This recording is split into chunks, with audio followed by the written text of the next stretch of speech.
Bonjour, M. Bouchon. Depuis 200 ans, Haïti a connu plus de 30 coups d'État. Qu'est-ce qui fait qu'Haïti vit dans une telle situation aujourd'hui? Comment on en est arrivé à un conflit aussi important? Madame Lefebvre, au fond, vous vous demandez pourquoi autant de misère. C'est pourtant Haïti qu'on a surnommé la perle des Antilles, mais comme vous allez le voir, cette perle reposait sur un collier qui a plutôt servi à étouffer le peuple haïtien. Comment en est-on arrivé là? D'abord, un peu de géographie. Haïti est situé dans les Grandes Antilles. Le pays partage l'île d'Hispaniola avec la République dominicaine. Haïti est classé 160e sur 175 selon l'indicateur de développement humain des Nations unies. Ça vous explique pourquoi ce pays, Haïti, est le plus pauvre des Amériques. Mais qu'est-ce qui explique cette descente aux enfers? Il y a 3 éléments historiques que nous allons vous raconter. D'abord, il y a son histoire coloniale. Il y a aussi l'isolement dans lequel les autres pays ont condamné Haïti dès sa naissance. Et enfin, il y avait l'existence d'élites prédatrices qui n'ont jamais donné aucune chance au peuple haïtien. L'histoire coloniale d'Haïti se caractérise par une exploitation massive des ressources de l'île sans aucune considération pour ce qu'on appellerait aujourd'hui le développement durable. Cette négligence apparaît dès 1492, alors que Christophe Colomb prend possession de l'île et la déclare colonie de l'Espagne. Immédiatement, les Espagnols transforment leur nouvelle colonie en un lieu d'extraction de richesses, principalement l'or. L'avidité des Espagnols les conduit à asservir les populations autochtones, les Taïnos, qui, à cette époque, auraient été plus d'1 million à vivre dans l'île d'Hispaniola. Les conquistadores les exploitent si durement qu'ils meurent tous en l'espace de 50 ans. L'histoire coloniale d'Haïti débute donc par un génocide. En 1697, Charles II, le roi d'Espagne, cède au roi de France, Louis XIV, la portion occidentale d'Hispaniola, qui est rebaptisée Saint-Domingue. Et cette colonisation française va intensifier la descente aux enfers d'Haïti. Je vous raconte la suite dans quelques instants. Je vous disais il y a quelques instants que la colonisation française a joué un rôle majeur dans le destin tragique d'Haïti. Voici comment ça s'est passé. Au 18e siècle, les Français installent à Saint-Domingue un système d'exploitation agricole qui est basé sur la culture du café et de la canne à sucre. Eh bien, à l'époque, la canne à sucre avait la même importance dans l'économie que le pétrole a aujourd'hui dans notre économie. Pour la France, Saint-Domingue, c'est le pactole. Les colons français de Saint-Domingue deviennent fabuleusement riches. C'est l'esclavage qui leur permet d'accumuler des fortunes. Entre 1697 et 1791, les bateaux négriers amènent, principalement de l'île de Gorée au Sénégal, plus de 860 000 esclaves. Une fois arrivés de l'Afrique, ces esclaves subissent un régime d'exploitation d'une brutalité incroyable. L'esclavage fait également surgir les premières divisions au sein même de la population noire. L'affranchissement de certains esclaves, souvent des enfants illégitimes des maîtres blancs, donne naissance à une élite, les mulâtres créoles. Les mulâtres se sentent supérieurs aux esclaves noirs et ne partagent pas leurs intérêts. Arrive 1791. La Révolution française bat son plein. Liberté, égalité, fraternité sont des principes qu'on veut étendre partout.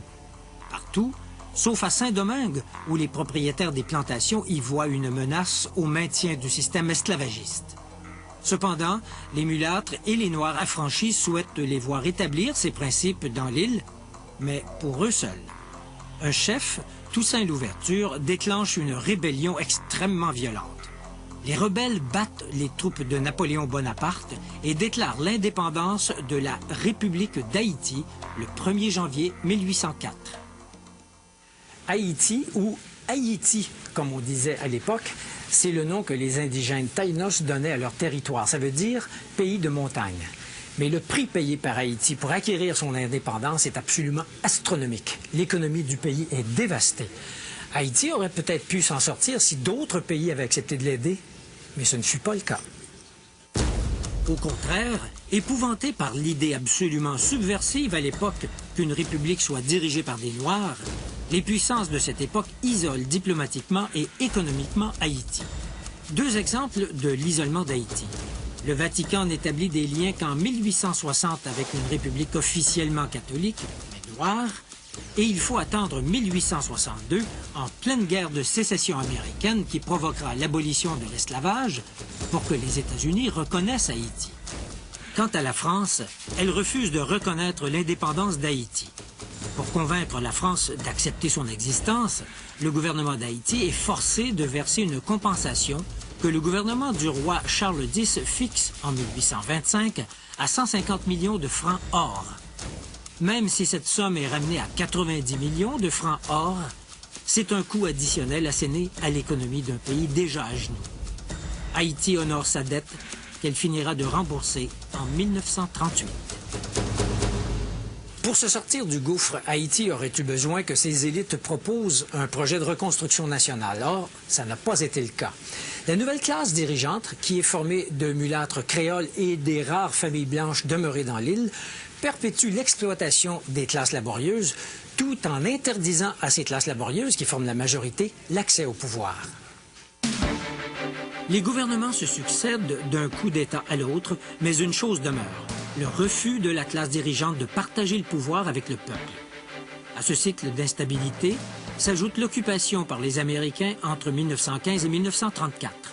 Les Américains laissent aux Haïtiens un héritage empoisonné, une armée professionnelle haïtienne qui amplifie la répression. Arrive 1957. Cette année-là, un médecin noir, François Duvalier, joue sur le ressentiment de la population noire pour se faire élire président. Duvalier aurait pu inaugurer une ère démocratique dans le pays. Il ne l'a pas fait. Au contraire, il établit une dictature qui élimine avec férocité toute dissidence. C'est l'époque des tontons macoutes et de l'exil d'une partie de la population haïtienne, surtout les mieux éduqués. Son fils, Jean-Claude, qui lui succède, est renversé en 1986.